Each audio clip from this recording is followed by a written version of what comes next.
There was dried blood under his fingernails, and terror in every silent breath he took, crouched among the bushes of Interstate 40 at 3 in the morning. Alone. Completely alone. But the real danger wasn't behind him. It was coming, and it was closer than anyone imagined. And when the Harley's headlights illuminated that small face, ravaged by fear, covered in dirt and dried tears, it was too late for either of them to pretend nothing had happened. Too late to turn back. If you believe there are still people who choose to protect instead of ignore, subscribe to the channel now. And comment on where you're watching from. We want to know who still believes there are good people in this world. Leave your city below. The night was dead. Completely dead. Not a single wind blowing through the pine trees. Not a distant car cutting across the horizon. Not even crickets. Nothing. Only the low, steady rumble of the Softail cutting through the empty asphalt of Interstate 40, south of Tennessee, where civilization vanishes amidst miles and miles of absolutely nothing.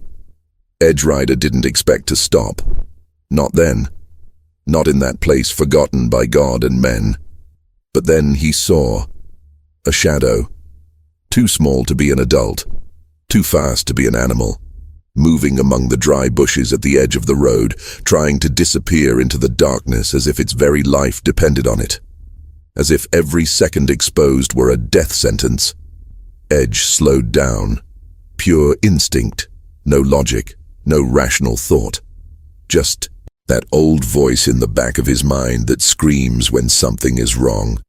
Very wrong. He cut the engine about 50 meters away. Absolute silence swallowed everything. Heavy. Oppressive. The kind of silence that makes your ears ring.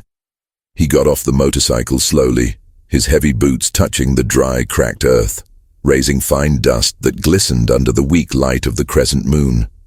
He walked towards the movement that still trembled among the dead plants. Hey. Nothing.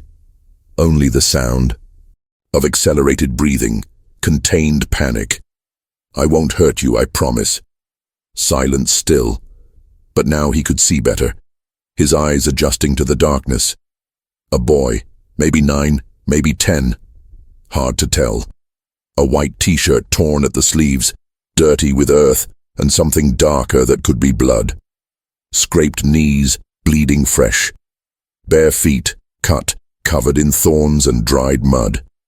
Eyes wide open like those of a deer about to be slaughtered, fixed on edge, his body huddled like a cornered animal that knows it has nowhere to run. Edge lowered himself slowly, very slowly, hands open in front of his body, empty palms. No threat, no hurry. Are you alone here? The boy didn't answer, but his eyes moved, quickly, nervously, back, over his shoulder, to the empty road, back to Edge, back again, a pattern, a ritual of pure terror, pure fear, the kind of fear that scars the soul. Edge understood without needing words. Someone was coming, or worse, someone was still nearby, perhaps watching, perhaps waiting, for the right moment. Who's following you? Can you tell me? The boy trembled violently, his whole body shook.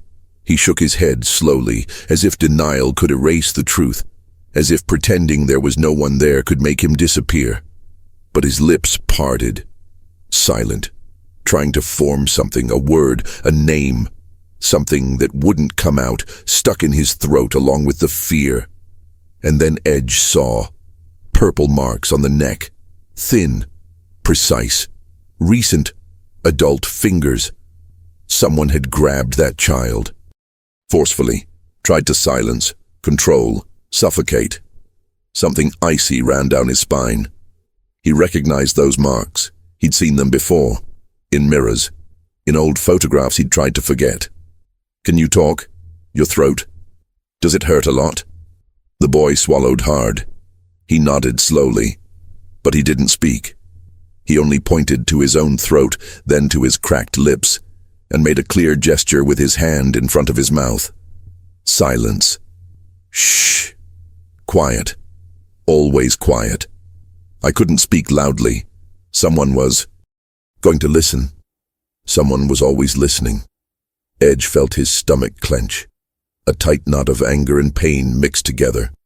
He knew this kind of fear. Intimately. He'd seen it before. In broken children who learned that crying meant getting beaten. In battered women who whispered pleas for help. In people who knew deep down that screaming meant dying. Okay, no need to say anything. I understand. He extended his right hand. Slowly. So slowly it seemed like slow motion. Like someone offering food to a beaten stray dog. Waiting. Without forcing. Without demanding trust that hasn't been earned. The boy hesitated. He looked at the large hand, full of scars and calluses. Then at Edge's bearded face, trying to read intentions. Searching for something. Trust, perhaps. Security. Sincerity. Anything that wasn't more pain. More lies. More broken promises. And then, with fingers trembling so much they could barely stay steady, he played. That's when Edge heard.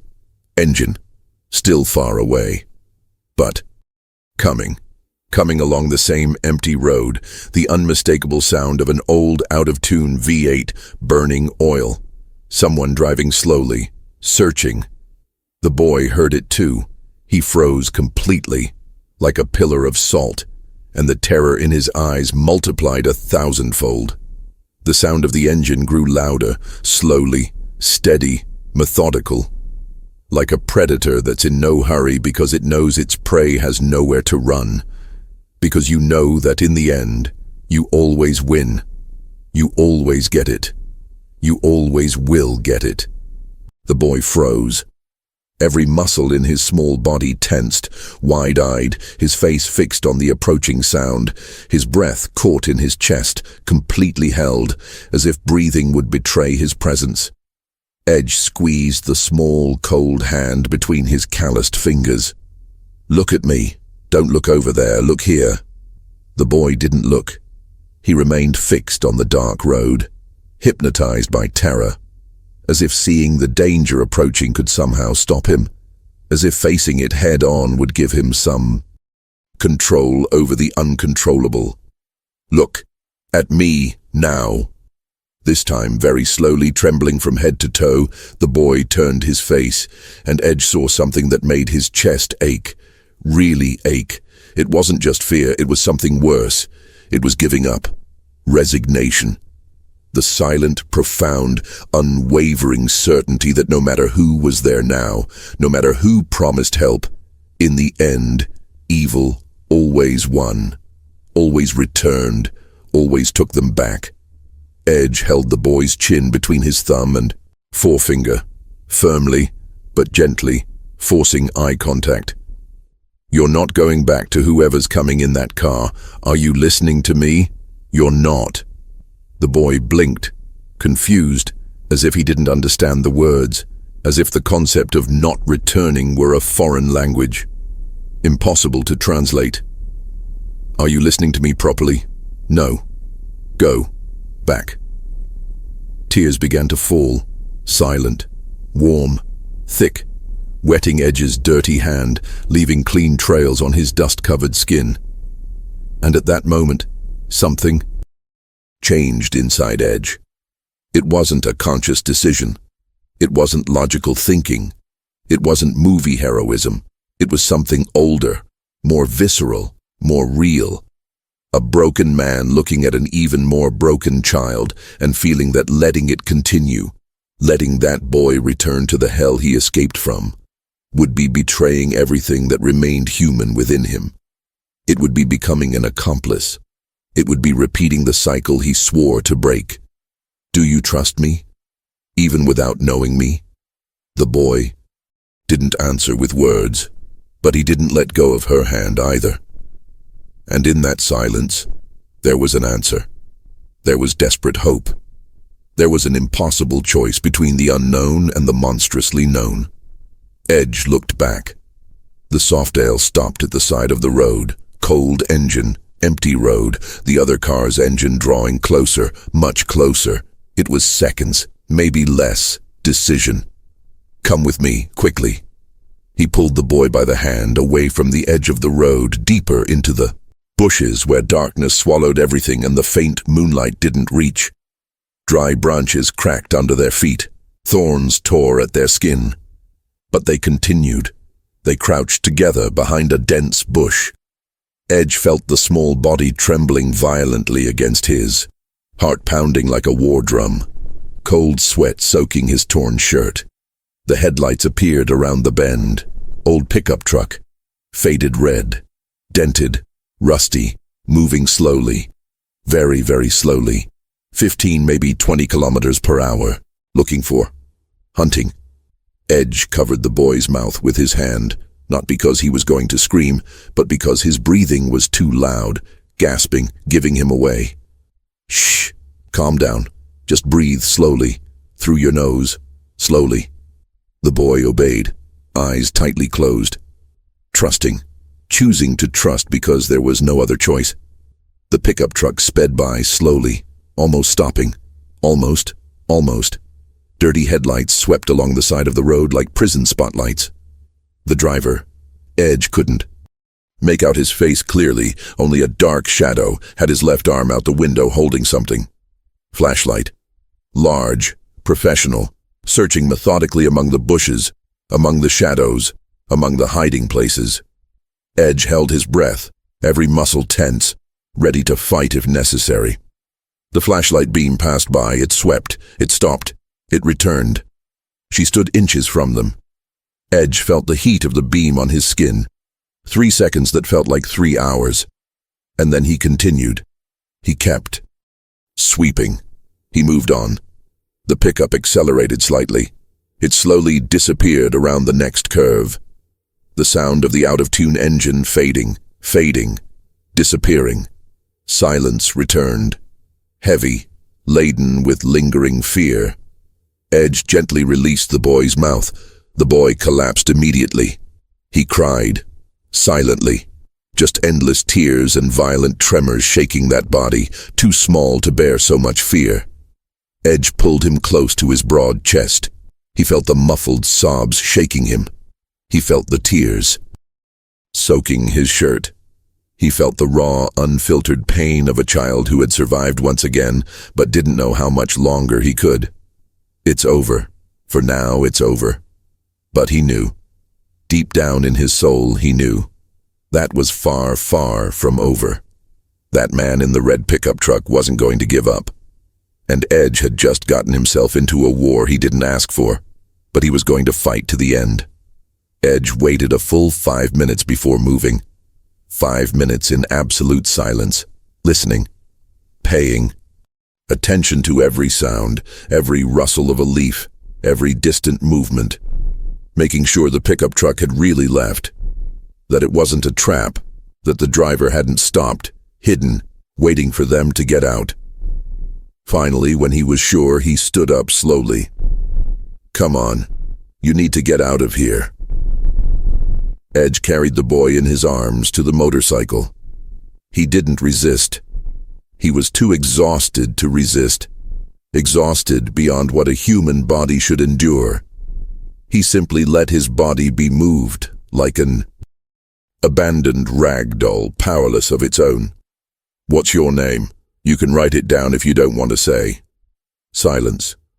Only lowered eyes, avoiding eye contact. Edge didn't insist. He knew this. When a name has been used to hurt, to shout, to threaten, sometimes it's easier to forget it, to bury it along with the bad memories. He grabbed the heavy leather jacket from the back seat of the Softail and carefully wrapped it around the boy. He was freezing, trembling, not just from the cold of the early morning, from shock, from trauma, from complete exhaustion. "I need to take you somewhere safe, a hospital, a police station, someone who can officially protect you." The boy shook his head. Violent, desperate, almost panicking again. He gripped Edge's arm with surprising force for someone so small and frail. "No, why not?" The boy pointed to himself with a trembling finger. Then he made a clear gesture, hands together, wrists touching, as if he were handcuffed. Then he pointed at Edge. Same gesture, prison, both of them. Do you think if I take you to the police I'll go to jail? And you too? Yes, desperate confirmation. Edge took a deep breath. Shit. He thought quickly. The boy wasn't wrong, not entirely. Unknown man, tattooed, on a bike. Injured, hurt, traumatized child. Middle of the night, no context. No proof of what really happened. The whole story screamed kidnapping, pedophilia, abuse. The police were going to see what they expected to see. They were going to see the worst, as they always did. What if I leave you here? What if I go away? Absolute terror exploded in the boy's eyes. Wide eyes, mouth open in a silent scream. Hands gripping tighter, nails digging into Edge's skin through his sleeve. Please no. Please, please don't leave me. Edge closed his eyes. He felt the weight, the impossible weight of decisions that shouldn't have been necessary. He knew that weight. He had carried it his whole life. On his back, in his chest, in his soul. He was 9 years old when his stepfather broke his left arm for the 3rd time in 2 years. He said it was an accident. That Edge fell down the stairs. Nobody questioned it. Nobody ever questioned it. 11 when his mother stopped looking him in the eye, stopped asking about the bruises, stopped pretending she didn't know. 13 when he ran away for the first time, slept under a bridge, was brought back by the police who believed his mother's fake tears. 15 when he understood, truly understood, that nobody was going to save anybody, that everyone is alone in this world, that heroes don't exist. He spent 30 years believing that, 30 years building walls, 30 years telling himself it wasn't his problem, and now he had a boy in his arms, in his eyes, who believed in exactly the same thing, that he was alone. Nobody is coming, that nobody stays. Okay, I won't leave you, I promise. The boy let out a sigh. So deep it seemed to come from somewhere very ancient inside him. From some place that held all the disappointments, all the broken promises, all the accumulated fear. Edge mounted the Softail. The engine was still warm. He pulled the boy in front of him, small enough to fit between Edge and the chrome handlebars. Hold on to the tank with both hands and don't let go for anything, understand? Small, dirty hands gripped the gas tank, firmly, trustingly. Edge started the engine.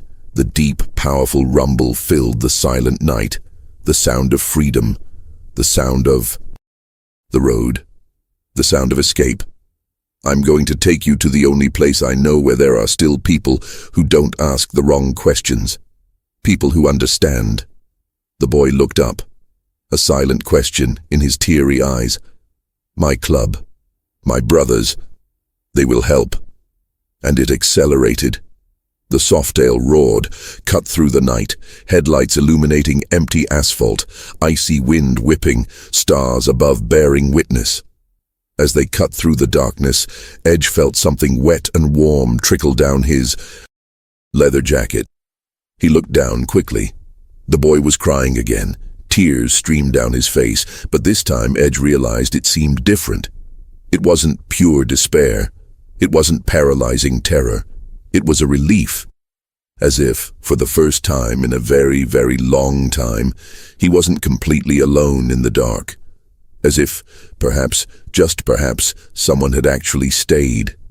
But the red pickup truck was still out there, looking for, always searching, and Edge knew deep in his bones, with absolute certainty, whoever was driving that rusty thing wasn't going to stop hunting. I wasn't going to give up. I wasn't going to forget. The sun rose dirty, too orange, too heavy, laden with moisture and the promise of suffocating heat.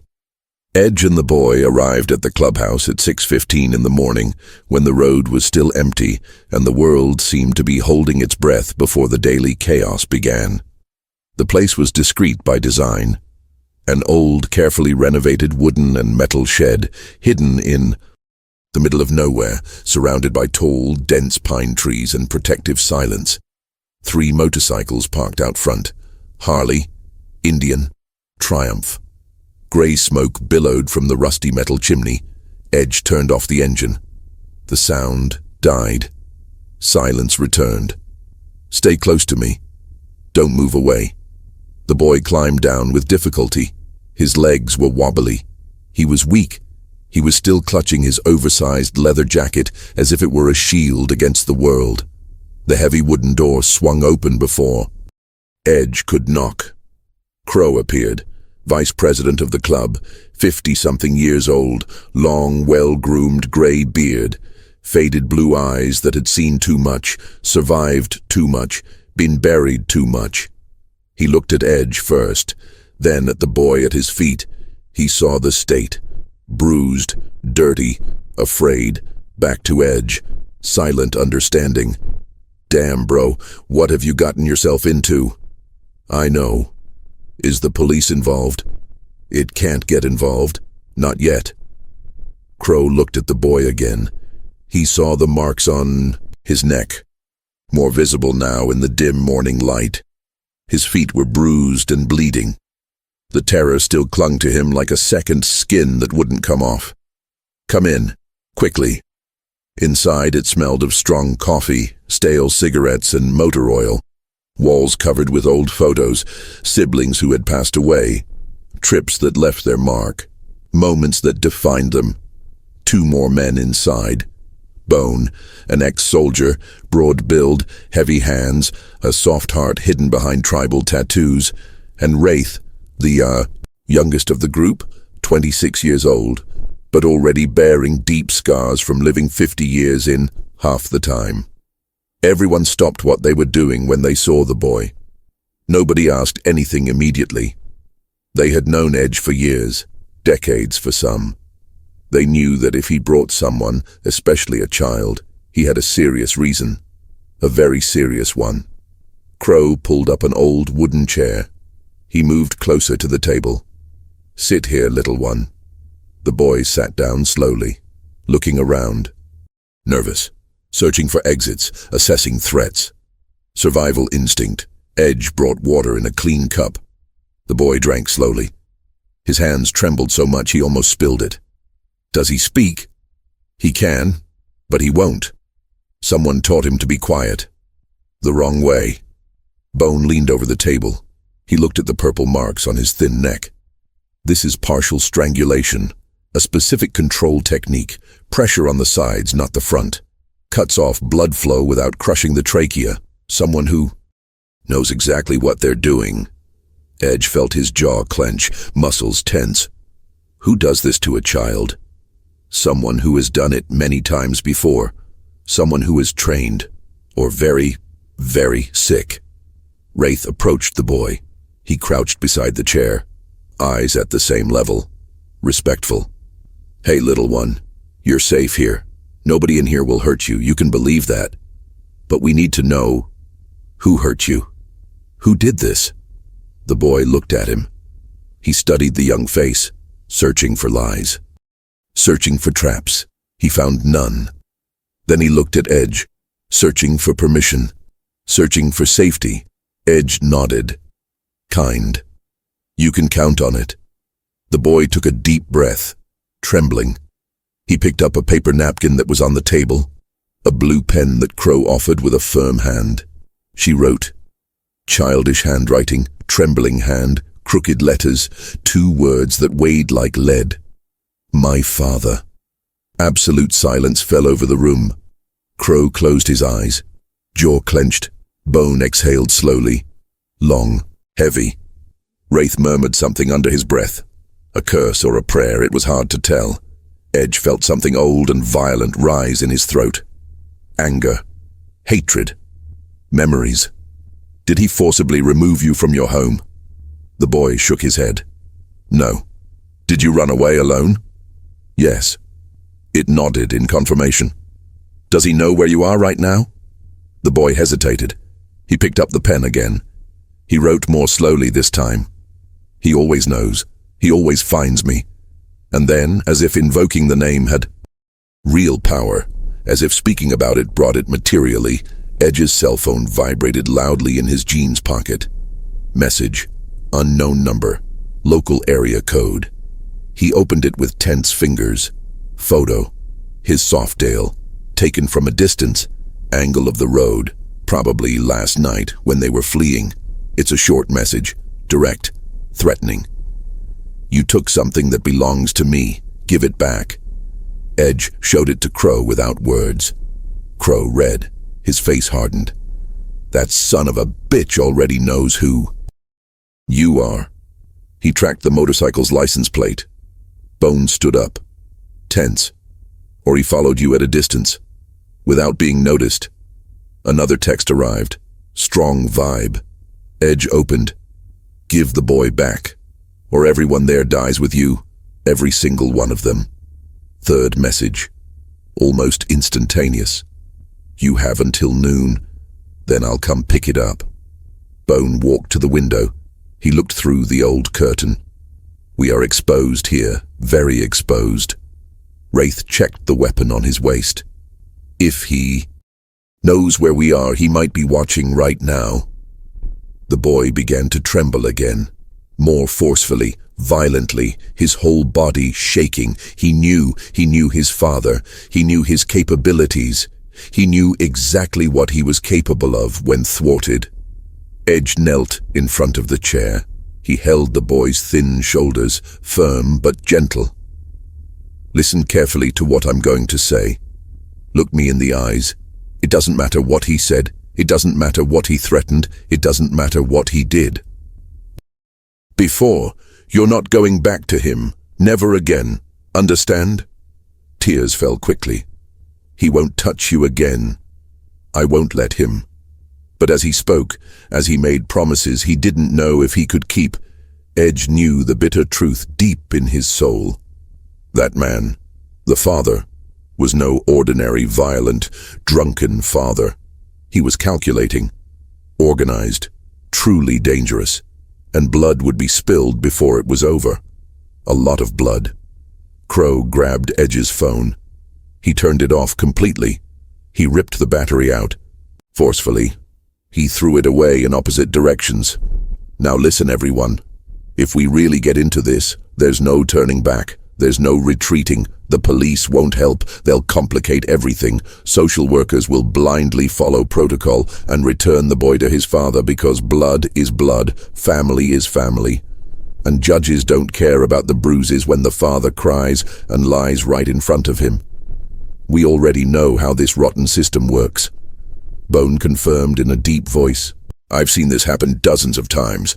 The child comes back, gets beaten twice as much for trying to run away, sometimes dies, and nobody, absolutely nobody pays. Case closed. Family is sacred. Wraith stared out the window. Tense. Body rigid. Hand on his weapon.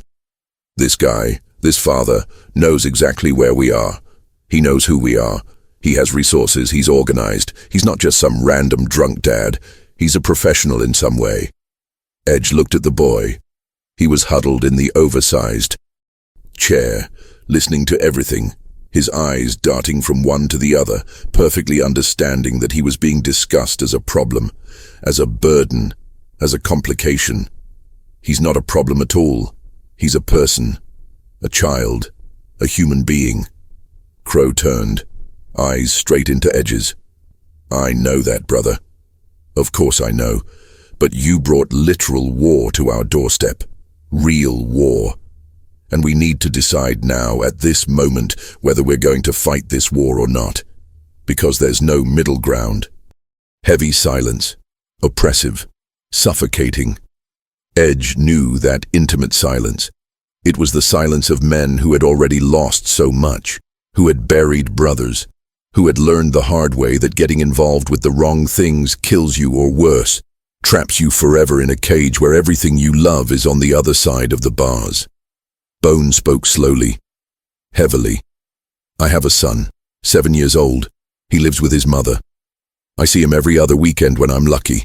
If I get into this and die or go to prison, who takes care of him? Who pays child support? Who teaches him to be a man? Wraith added in a low voice. I'm still on probation. 8 more months. Any nonsense, any small violation, and I'm back in. 5 more years automatically. I can't stand going back. I can't. Edge looked at Crow. The oldest, the most experienced, the one who had already survived it all. And you? What's your excuse? Crow sighed deeply. Tired. He looked at the old wooden ceiling. I'm too old to be a hero. Edge, my knees hurt, my back hurts. I've fought all the battles I had to fight, but I'm also too old to pretend I didn't see this, too old to turn my back. He looked straight at the boy. Soft, blue eyes. How old are you, little one? The boy slowly raised his right hand, 9 fingers, thumb hidden. 9 years. He nodded in confirmation. 9 years old. And you already know you can't scream, that asking for help is dangerous, that adults hurt, that trust kills. The boy lowered his eyes. Shame. Pain. Crow continued to rise higher. This isn't life. This is animal survival, and survival isn't for 9-year-olds. Children need to be children. He looked at Bone and Wraith. I'm in. I'll go all the way. Bone took a deep breath, a long one, thinking about his ex-wife, his son, the consequences. Shit, I'm in too. Wraith lingered longer. He stared out the window, thinking about the cold cell, the endless nights, the hell of returning. But then she looked at the boy again. He saw something in him, perhaps he himself many years ago. Screw parole, screw supervised release, I'm in too. Edge felt something warm rise in his chest, expand. It wasn't simple relief, it was profound gratitude, pure, true brotherhood. Thank you, really. Crow cut quickly. Keep your gratitude. We don't do this for you, or for ourselves. We do it because it's right, because it has to be done. His cell phone rang. It vibrated on the table. He answered. He listened in silence. His face hardened. Hard line. He hung up. A red pickup truck just drove slowly down the main road, back and forth twice, looking for an entrance. Edge got up quickly. How much time do we have? 10 minutes maybe, 15 with luck. Bone locked the heavy front door, thick bolts. Weapons? Crow walked to the metal cabinet. He opened it with the key. Inside, a modest but efficient arsenal. 2 pump-action shotguns, 3 pistols, ammunition. Wraith picked up a Glock. He checked the magazine. Loaded. And where does the boy stay? Edge looked at him. Stay with me. Always. The boy stood up immediately. He grabbed Edge's hand. He wasn't going to let go. Crow peered through the narrow crack in the window. The curtain was half open. It's here. It's here. The red pickup truck stopped right at the dirt entrance. The engine was still running. Dark smoke billowed from the punctured exhaust. No one got out immediately. He just waited, like a patient predator who knows that the prey has no other way out. He knows that time is on his side. And then slowly, the driver's door opened, the creaking of old metal. A tall man got out, broad shoulders, defined muscles under a denim shirt, a dark cap hiding his eyes, a short, well-groomed beard, a completely blank expression. He didn't run, he didn't shout, he didn't threaten. He just stood there outside the pickup truck, hands in the pockets of his cargo pants, as if he were calmly waiting for a bus. Too calm, too controlled, dangerous. Crow murmured softly. That's a psychological tactic. He wants us to leave first. He wants us to react. Edge felt the boy squeeze his hand tighter, almost painfully. His whole body trembled violently. Do you know him well? The boy nodded, eyes fixed on the window. Absolute terror. Terror born of experience, of memory, of repeated trauma. Bone positioned himself strategically near the door, gun in hand. We'll wait. He'll get tired eventually. But he didn't get tired. 5 minutes dragged on. 10. 15 in full. The man remained there, motionless as a statue, just staring intently at the clubhouse, no hurry. And then he did something that chilled the blood of absolutely everyone. He took his new cell phone out of his pocket. He dialed calmly. He put it on speakerphone, high volume. The voice echoed clearly through the silent morning. "Sullivan County Police, what's the emergency?" He spoke. A calm voice, modulated, controlled, a perfect performance. "I want to report an urgent kidnapping. My son, 9 years old, he was taken last night by a group of dangerous motorcyclists. I see them now. They are armed, dangerous. My son must be very scared." Crow swore under his breath, violent. "Son of a bitch, masterful move." The man remained calm. "Yes, I'm sending the GPS location right now. Please come as quickly as possible. I'm very afraid they'll hurt my son. He's just a child." He hung up. He put his cell phone away. And she smiled. First smile. Empty. Cold. Victorious. Wraith looked at Edge. "Urgency. We have 10 minutes at most, maybe less, depending on which patrol car is closest." Bone clenched his teeth. Hatred and helplessness. "If the police arrive and see us armed with the injured boy, that's it. We'll be arrested immediately, and he'll go back to his father. End of story." Edge looked at the boy. He saw understanding in his eyes. He saw resignation returning. "Is that what he always does?" The boy quickly wrote on the table with his finger. "Yes. Always. No one believes it." Edge felt anger rising, pure, violent, burning. Has he done this before? Did he call the police? Try.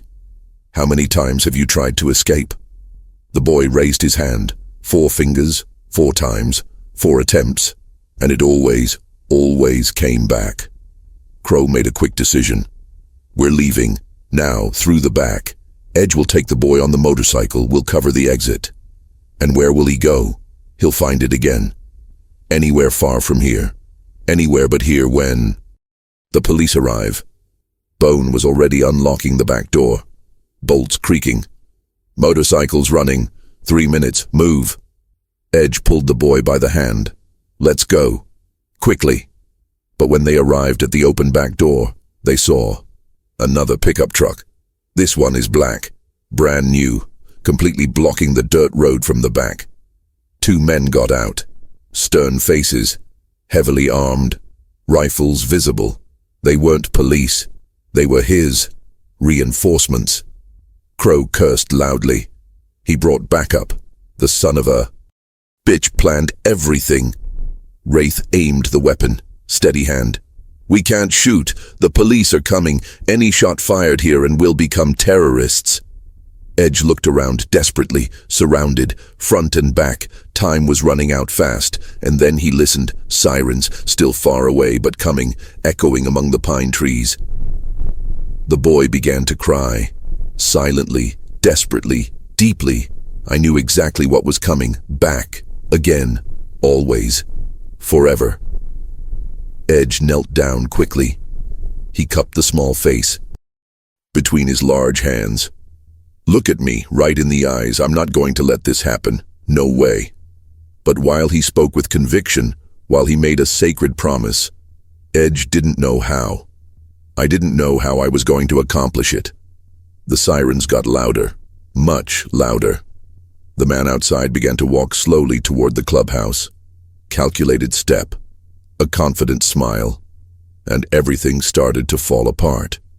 Would you like me to continue with the remaining parts, 6 to 12 at this same level of expanded detail? Try 11:05. Crow made the decision in seconds. He turned off all the lights in the clubhouse. Darkness engulfed everything instantly. Only a sliver of morning light filtered through the closed curtains. Absolute silence. No one breathes loudly. Edge pulled the boy into the darkest corner of the main room. He sat with him on the cold concrete floor. He covered the small body with his own large body, a human shield. No matter what happens out there, no matter what you hear, you don't make a sound at all, not a single sound, understand? The boy nodded quickly, trembling violently, teeth chattering. The sirens stopped abruptly, tires screeching on the gravel. At least 2 patrol cars, maybe 3. Doors slamming, controlled male voices, protocol-like, rehearsed. "This is the Sullivan County Sheriff's Office. Everyone inside the building, exit with your hands above your heads. Slowly, no sudden movements." The man, the father, spoke loudly. His voice was broken, trembling. A perfect performance of a desperate father. "Please, officers, thank God you're here. My son is in there with those men. Those dangerous bikers kidnapped my son last night. I just want my boy back. He must be so scared." A police officer answered. Firm voice. Authoritative. "Sir, I need you to back up now. Stay behind the vehicle. We're going to resolve this situation. Back up." "But he's my son. My only son. He's only 9 years old." "Sir, I understand, but I need you to back down immediately. Let us work." Crow approached the locked door slowly, hands raised high above his head. Completely unarmed, weapon left on the table. "Officer, there's a serious misunderstanding here. A very serious one. Open the door. Come out slowly, hands where I can see them clearly." Crow obeyed. He unlocked the heavy bolts. He opened the creaking wooden door. He stepped out into the morning light, hands still raised. Bone followed him, then Wraith, all with hands raised, submissive posture, cooperative. The oldest policeman, a sergeant by rank, swept through everyone with his flashlight still lit despite the daylight. "How many are still inside?" "Another one. And the boy you're looking for. Is the boy all right? Injured?" "He's scared, but physically he's safe in here." "Why is he here? How did he get here?" Crow took a deep breath, choosing his words carefully. "My brother found him on the road, early morning, alone, barefoot, wounded, running from someone." The father exploded, theatrically. "That's a blatant lie. A lie. They're manipulating my son, confusing his mind. He ran away because I argued with him yesterday. Just kid stuff, and these men took advantage of it." The sergeant raised his hand firmly. "Sir, silence now. Last time." He looked at Crow, studying, assessing. "I need to see the boy in person. Now." Crow looked back, into the darkness where Edge was invisible. "The boy doesn't want to leave, officer. He's very scared." "Afraid of whom?" Crow pointed directly at his father, accusing finger. "From him. From his own father." The man dramatized shock and pain. "This is complete nonsense. Ridiculous. I love my son more than anything. They are putting horrible ideas into his head." The sergeant raised his hand again, more firmly. "Sir, I said silence. Next word, and you're going to the patrol car. Understood?" The father closed his mouth, but his eyes gleamed with pure hatred for a fraction of a second before the mask reappeared. The sergeant spoke louder toward the open door. "Whoever is inside, I need them to come out. Bring the boy, hands visible." Edge knew. He had no real choice, no way out. He stood up slowly, very slowly, hands raised. The boy clung to his leg, small body trembling. He stepped out into the bright light of the rising sun. The father saw it. His whole face changed. For a tiny fraction of a second, Edge saw it clearly. Absolute hatred, murderous rage, a lust for violence. But then, just as quickly as it appeared, the perfect mask returned. "My son, my baby, thank God you're alive." He took a quick step towards them. The boy cowered violently. He buried his face in Edge's leg. A silent scream caught in his throat. Animal terror, the sergeant noticed. Trained eyes. "Wait. Stop where you are." He approached Edge slowly. He looked down at the boy clinging to him. "Are you all right, kid? Did someone hurt you here?" The boy didn't answer. He just clung tighter, his nails digging through his jeans. "Is he hurt? Injured?" Edge took a deep breath. Moment of truth. "Look at his neck, officer. Look closely. The sergeant bent down slowly, gently. He saw the dark purple marks. He frowned. Adult fingers. Unmistakable. How did this happen? Edge looked directly at his father. Silent defiance. Ask him over there. The man raised his hands dramatically. I don't know. I swear to God I don't know. Maybe those men did this to frame me, to justify the kidnapping. The sergeant looked at Edge, assessing, then at Crow, at Bone, at the boy. Hesitation, reasonable doubt. Boy, look at me, just look at me. The boy turned his head millimeters. His eyes were still hidden. Who made these marks on your neck? Who hurt you? Heavy silence. Tense. Everyone waiting. The boy didn't speak, but his eyes moved, slowly, deliberately, straight to his father. And they stayed there, fixed, speechless accusers. The sergeant understood immediately. He saw the stark truth. Sir, I need you to step back. Further. Now. What? He's my son. My blood. Step back. Last time, 3 steps back. The man clenched his teeth. His jaw was tense. He took 3 calculated steps back. Violent control. The sergeant spoke into the radio strapped to his shoulder. Central, I need a social worker in my location immediately, and I want a complete history of residential address. Full name of the responsible person present. He looked straight at his father. Hard eyes. Your full name. Now. The man hesitated. Just for a second. But it was enough time to confess. James Vincent Harding. The sergeant repeated it on the radio. Of course, officer. Central, James Vincent Harding, Harding, confirms history. Radio silence, static. Then, Sergeant Mitchell, that name is on record. 2 active restraining orders in the system. One issued by his ex-wife, Patricia Harding. The other issued by the Jefferson Elementary School Board. Both are active. The sergeant's face changed completely. It hardened. He looked at James with completely different eyes. Mr. James Harding, put your hands behind your head. Interlaced. Now.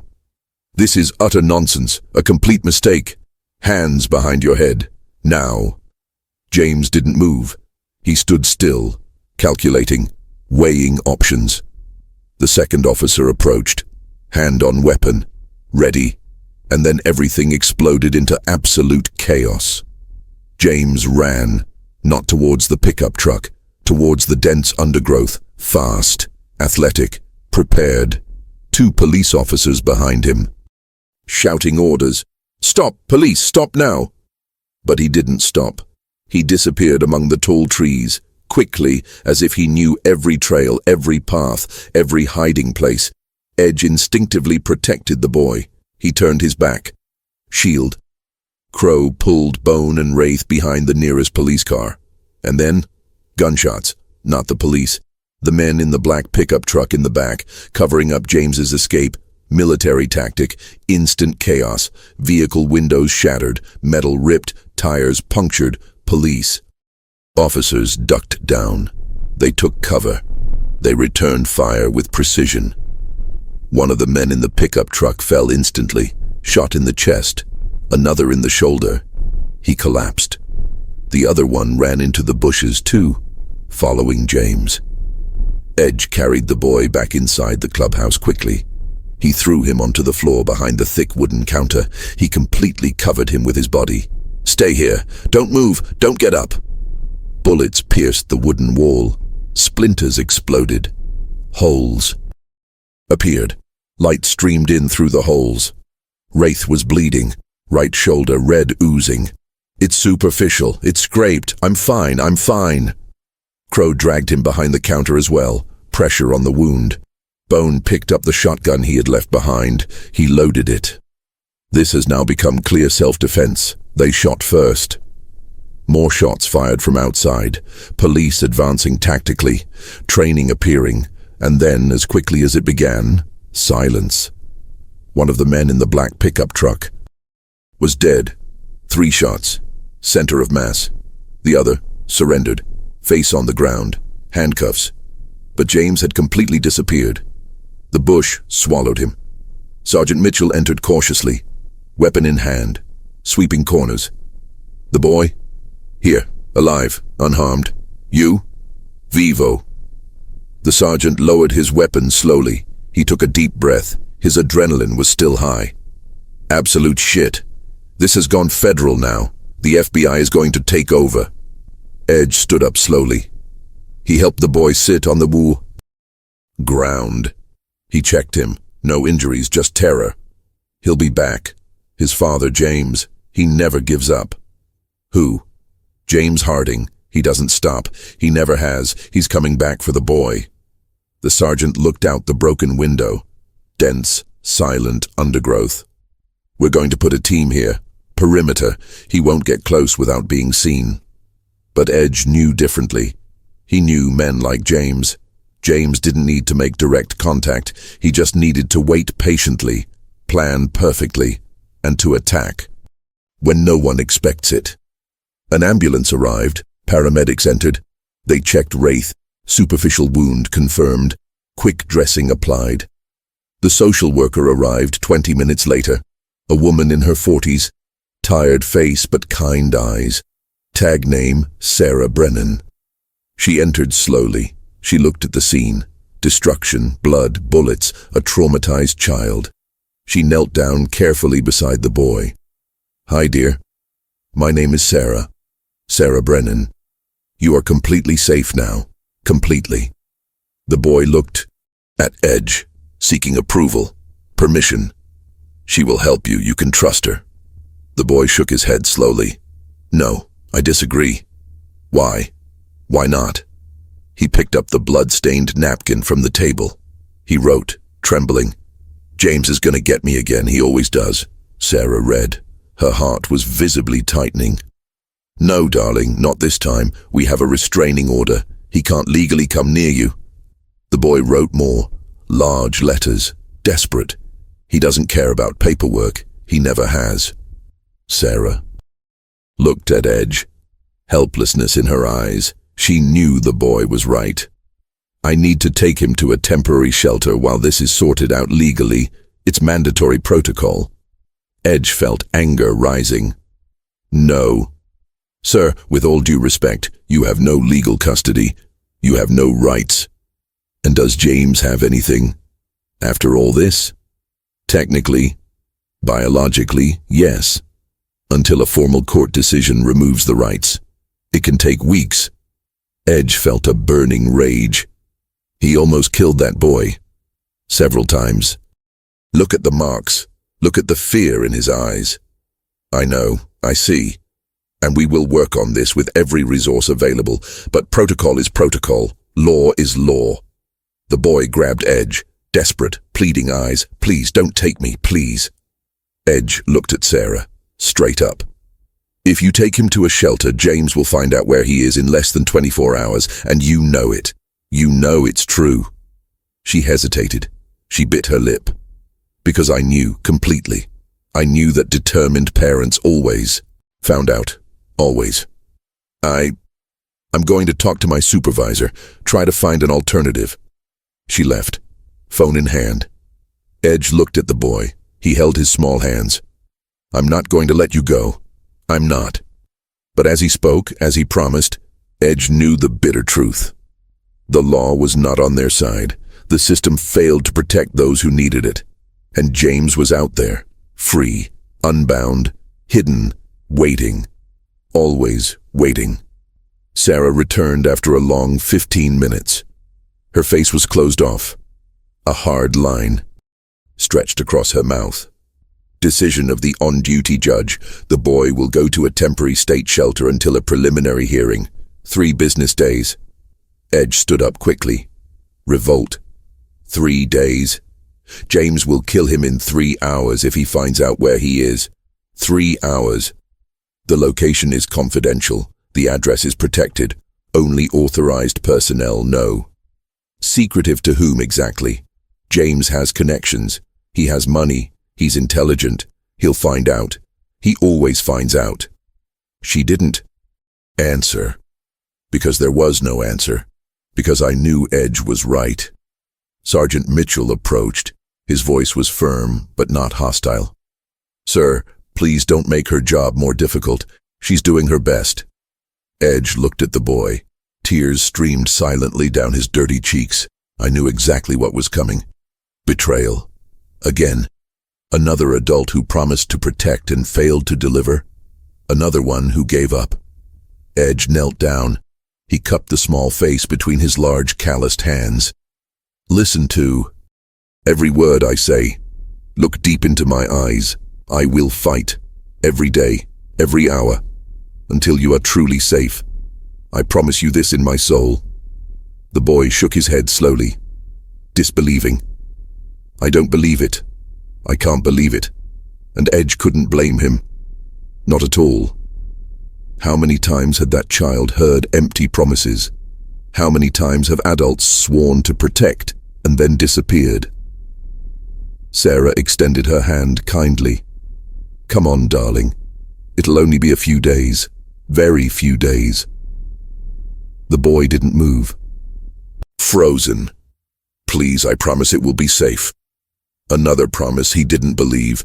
Edge let go of his hand in physical pain. It hurt more than any gunshot wound he'd ever experienced, more than any broken bone.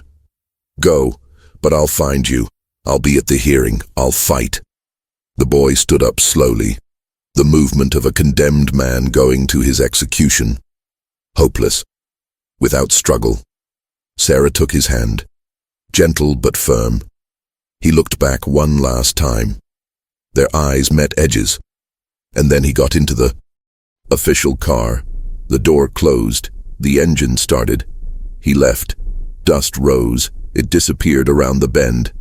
Edge stood still, completely empty, hollow. Crow touched his heavy shoulder. "We did what we could at the time, brother. Everything that was within our reach." "It wasn't enough. Not even close to enough," Bone added, trying to help. "We can still..." "What exactly can they do? Break into a protected state shelter? Kidnap the real boy this time? Become real criminals?" Wraith, still with a bandage on his bleeding shoulder, said softly, "So we give up? Is that it? Let him go back to hell?" Edge turned quickly. His eyes blazed. "I didn't say that. I never said that." He pulled his spare cell phone from his pocket, an old number in his memory. He called someone he hadn't spoken to in years, many years. 3 taps, 4, 5. "Who is it?" A hoarse voice, feminine, tired. "It's me, Edge." Long silence. Recognition. "Edge, after how long? 6 years?" 7. "I need a favor urgently." "What kind of favor?" "The kind that can get you into serious trouble, probably federal." The voice on the other end hesitated, thoughtful breathing. "How much time do I have to decide?" "Less than 3 days, much less." "Shit, Edge, shit." "So, are you in or out?" Long pause. Heavy. "Send the address and details. I'll see what I can do." Edge turned it off. She looked at Crow, determination returning. "We don't give up. We never give up." Crow agreed, hard eyes. "We never give up on children. Never." Bone tapped him on the shoulder. "Let's do this right then. Planned, smart." Wraith checked the weapon. He reloaded. Working together, everyone involved. But that night, alone in the dark room of the clubhouse, Edge couldn't sleep a wink. He stared at the cracked ceiling of old wood, thinking about the boy. Alone again in some unknown place, in some strange room full of strangers. Feeling abandoned once again. The promise was empty, like all the others, and Edge swore to remain silent. He swore in the darkness, in solitude, in pain. This isn't the end of it. That boy isn't going back to James, even if Edge had to burn the whole world down. 2 whole days dragged on. 48 hours that felt like 48 years. Edge waited. Connections. Old contacts. Favors demanded. A pro bono lawyer who owed a large favor agreed to take the case, but the system is slow, painfully slow. Bureaucracy is a solid concrete wall. Preliminary hearing scheduled for the 3rd day. 10 o'clock in the morning. County Court. Crow tried to calm down over bitter coffee. We're going to court. We'll present all the evidence, photos of the marks, previous restraining orders, witnesses. James doesn't stand a chance. But Edge knew the system intimately. Very intimately. I knew exhausted judges who saw 100 cases a day, social workers overwhelmed with 300 files, parents who lied perfectly well in front of authorities. And then, in the early morning of the third day, at 3:40 a.m., the cell phone rang loudly. Edge woke up instantly. His heart was racing. Unknown number. Location. He responded quickly. Hello? Silence on the other end, only breathing. Heavy, young, scared. Hello? Who is it? Nothing yet, just heavy silence. Who's there? A whisper. So low he could barely hear it. He almost missed it. Edge? His heart literally stopped. It froze. Kid, is that you? Where did you get a phone number? He knows. He knows where I am. Pure fear. Absolute terror. A voice breaking. Edge was already getting up, grabbing his pants, keys. Who knows? James. He called the shelter half an hour ago, said that he's coming to pick me up, that he's going to take me back. Edge woke Crow up by knocking on the door. Where exactly are you? What place? I don't know for sure. They don't talk about it. They don't let me know. Is there anything visible? A sign on the wall? A name nowhere to be found? Noise from the other side. Movement. Quick footsteps. There's a green sign. It says House of Hope and a number painted on it. What number? 22727. Street name. Can you see it? I can't. The window is too high. Edge was already waking Bone and Wraith. Urgent actions were needed. Okay. Listen very carefully now. Lock the bedroom door. Don't open it for absolutely anyone. Not for James. Not for any employees. Not for the police. Only for me, personally. Do you understand perfectly? Voice even lower. Trembling. He said he's going to kill me this time. For real. No chance. The voice completely broke. If I don't go back quietly, he'll kill everyone here too. The other children, the adults, everyone. Edge felt ice run through his veins. That's not going to happen. It's not going to.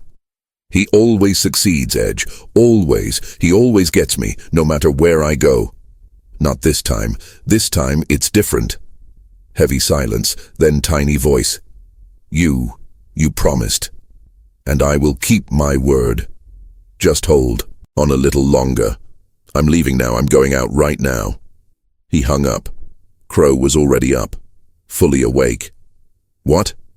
James knows where he is. He called the shelter. He made threats. How did you find out? It doesn't matter how. What matters is that you know, and that we have to get there first. Bone was already dressed, weapon checked. House of Hope, number 27. Search begins. Wraith was already at the old computer. Quick fingers. House of Hope. I found it. 4 addresses registered in the entire state. Which one? Closer to here, probably south. South. I found it. 15 miles, Route 41. Edge was already at the door. Jacket. Boots. Let's go, now. Every second counts. 4 motorcycles roaring in the early morning, a silent dawn broken by engines, headlights cutting through the darkness. Edge accelerated like never before. The speedometer was showing illegal numbers, because I knew with absolute certainty. James was going too. It was probably closer now. And this time, one of the two wasn't going to leave that place alive. One of the two was going to end up dead that night. Edge had decided. If necessary, it would be James. They arrived at 4:23 in the morning. Casa Esperanza was a low building, 2 stories, peeling paint, dim lights behind barred windows, heavy, oppressive silence. Edge got off the Softail before it came to a complete stop. He ran to the main door. It hit, hard, urgent. No one answered immediately. He hit harder, fist pounding on wood. A woman finally opened the door. In her 50s, tired, robe over pajamas, frightened. "Who the hell are you? It's 4 in the morning. I need to see the boy. Now. Urgently." "Sir, it's 4 in the morning. The children are sleeping." Edge had no patience. He showed his cell phone. James's threats, screenshots saved. "James Harding is coming here. Now. And when he arrives, everyone in here is in mortal danger." She hesitated, eyes widened. Real fear.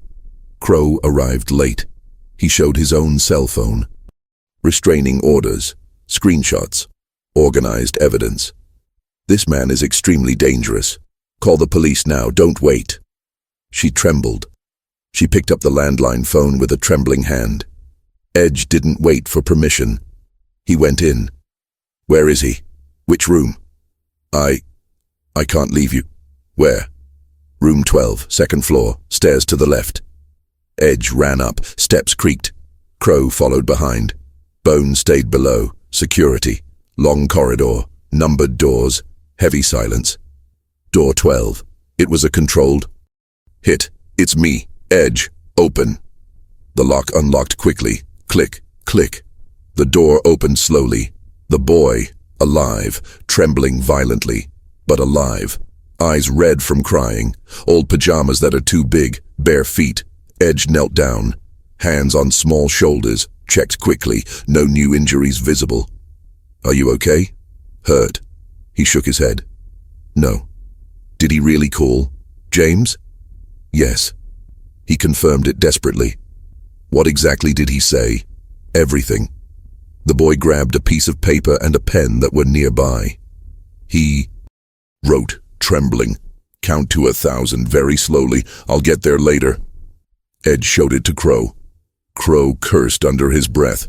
"He's joking, playing a game. It's psychological." Bone shouted from downstairs, "Urgent. Red pickup truck, coming fast down the street, very fast." Edge picked the boy up in his arms, without thinking. "Exit from the funds, now, run." They went down quickly, stairs, hallway, but too late. The engine stalled in the front. The door slammed shut. Heavy steps, confident. Red pickup truck parked. Headlights still on, illuminating the entrance. James descended slowly. Alone this time. No visible weapon. No apparent backup. He simply walked calmly to the main door. He hit me. Politely. Controlled. The woman opened her mouth, trembling. James smiled, cordial, dangerous. "I came to get my son. Where is he?" Edge appeared. Boy hiding behind him. James saw. His smile widened. "There he is, my boy. Don't touch him, ever again. He is my biological son, my blood, my flesh. You forfeited that right when you laid violent hands on him, when you suffocated him." James tilted his head. Theatrical. "Proof? Where is your solid proof?" Marks on the neck, multiple witnesses, active restraining orders, recorded threatening phone call. Word against word, interpretation against interpretation. He took a calculated step. Edge blocked. Entire body as a wall. "One more step and I'll finish you off right here." James stopped. He looked straight at the boy hiding. "Son, come here now. Daddy's waiting." The boy shook his head violently. "No. I said, come here." "No." More emphatic. James took a deep breath. His mask began to slowly slip. "You were always too weak, pathetic, just like your useless mother was." Edge saw red, blood boiling. "Don't talk about her, don't you dare." James laughed. Cold, empty. "Or what exactly? Are you going to hit me? Here, in front of everyone? Cameras rolling, police already on their way. Who do you think they're going to arrest? Tattooed biker. Me, a concerned and respectable father, or you, a group of armed criminals holding a child?" Crow clenched his fists until his nails dug in. "Son of a bitch." James took another step, confident. Edge didn't move. Planted. "Last time. Get out of here." James looked deep into his eyes, pure defiance. Then force me. And then everything stopped. It froze.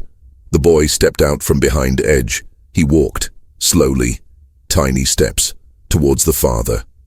Edge reached out his hand. Panic. No, don't do that. But the boy continued, determined. He stopped in front of James. He looked up, straight into his eyes. And for the first time in days, for the first time in years perhaps, he spoke.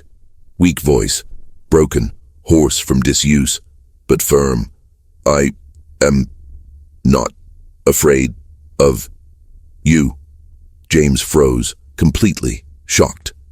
What did you say? Louder voice, clearer voice. You don't hurt me anymore, never again. Thick tears streamed down her face. I'm not coming back. I'm not going. And then James lost completely. He lost control. He lost his mask. He lost everything. He grabbed the boy's arm. Violent, brutal, fingers digging in. But Edge was infinitely faster. He pulled James back forcefully. He threw him onto the hard ground, knee in his back. Sirens blared. Multiple vehicles. Police officers rushed in, guns drawn. Hands behind your heads. Everyone, now. They saw James on the ground, Edge on top of him, the boy crying freely. They understood the scene instantly. James screamed hysterically. He assaulted me. Robbery, assault, prison.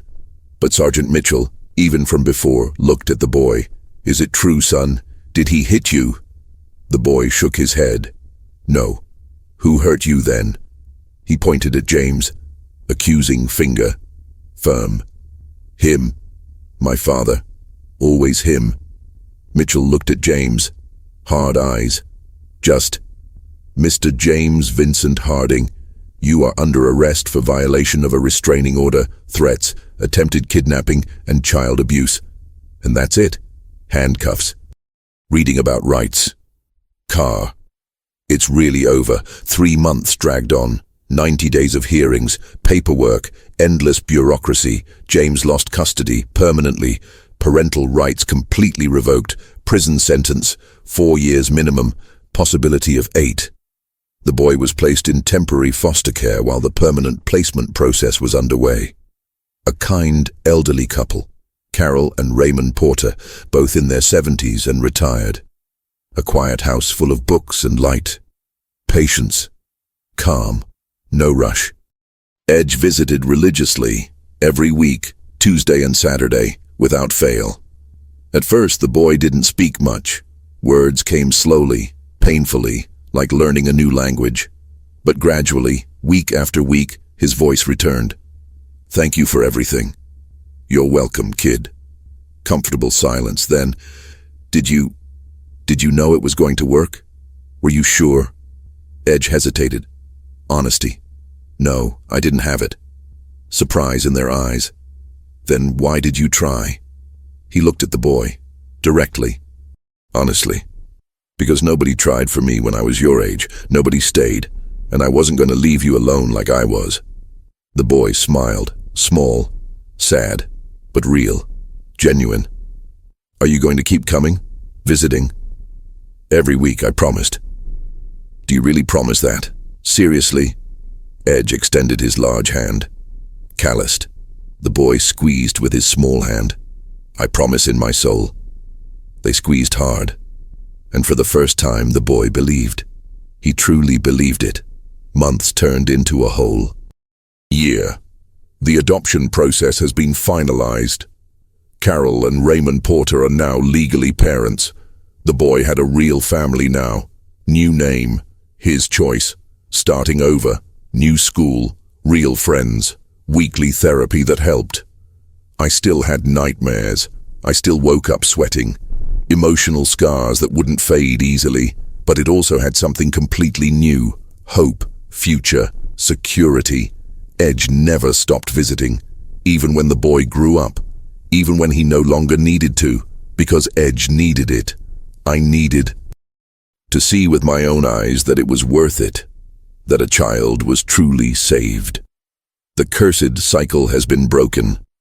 On his last visit before the boy turned 15, already a teenager, almost an adult, he asked, "Why do motorcyclists do this? Are they saving children? Are they risking everything?" Edge thought long and hard. Deep down, because we know exactly what it's like to be invisible, to be ignored, to be hurt without anyone seeing. And we swore, each one of us, to never let another child feel that way if we can prevent it. Even risking absolutely everything, especially for that reason. The boy looked out the window at the road. "When I grow up completely, I want to be like you, to help too." Edge smiled. Genuine pride. "You already are. You already are." And he left. He mounted the Softail. Familiar engine, comfortable. He looked back one last time. The boy waved from the balcony. A genuine smile. Edge waved back, heart full. And off he went. He sped up. The road was open. Because out there, on that endless road that never ends, there was always another child waiting, another silent scream echoing in the void, another chance to do things differently, another opportunity to break free from chains. And as long as Edge was still breathing, as long as his heart was still beating, he was going to be there. On forgotten roads, in hidden places, where children cry alone. He was going to be there. Always. Continuation of Part 8. Alternate scene of the confrontation. When James finally lunged violently that morning, everything happened in slow motion. He had a knife hidden, long blade, professional. He came straight to the boy, empty eyes, murderer. Edge reacted with pure instinct, blocked, left arm, blade cut deep. Blood gushed, but his right hand struck James in the jaw. Full force, bone broke, loud crack. James fell, but he got up quickly. Well trained. Second attack, more violent. Crow entered, blow to the back. James staggered. Bone kicked the knife. Away, far, out of reach, Wraith protected the boy, his body as a shield. James was bleeding, broken nose, dislocated jaw, but he still fought. A cornered animal, dangerous to the end. Edge grabbed him. He pinned him against the wall. "It's over. You lost." James spat blood, a mad grin. "It never ends. He will always be mine. Blood is blood. No more, never again." Sirens blared outside. Police raided the place. They saw the scene. Knife. Blood. James restrained. They understood everything. James was arrested. This time on serious charges. Attempted murder, carrying a bladed weapon, trespassing. The sentence was increased, 8 years, minimum. And finally, the boy breathed a sigh of relief. Years later, many years, the boy is now an adult, 23 years old, graduated, child therapist, working with traumatized children, using your own pain to heal others.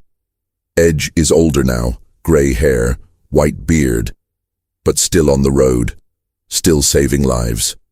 They visited each other regularly, no longer as savior and saved, like friends, as a chosen family. In one of those encounters, sitting in an old roadside diner, bad coffee growing cold, the boy, now a man, said, "Do you know what I think every time I see a scared child?" "What?" "I think about you. That night, when I could have moved on. But I stopped." Edge looked out the window. Memories. Anyone would have stopped.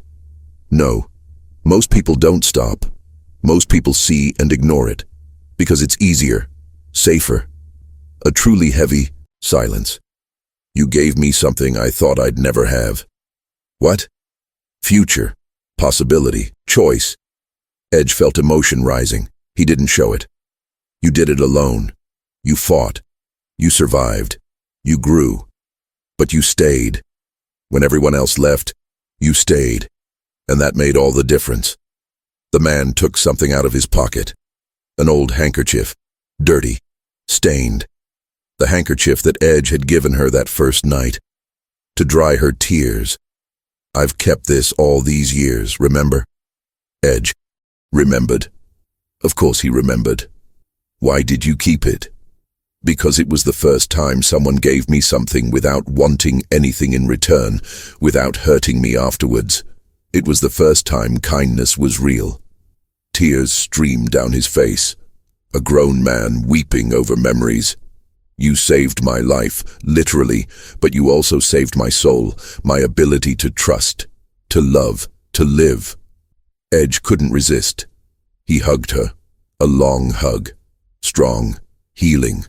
When they let go, both with tears in their eyes, Edge said, "There's more out there. More children, more screams, more James." "I know. Will you help?" The man smiled, firmly, decisively. "I'm already helping. Every day, with every child I see." "Good." They said goodbye.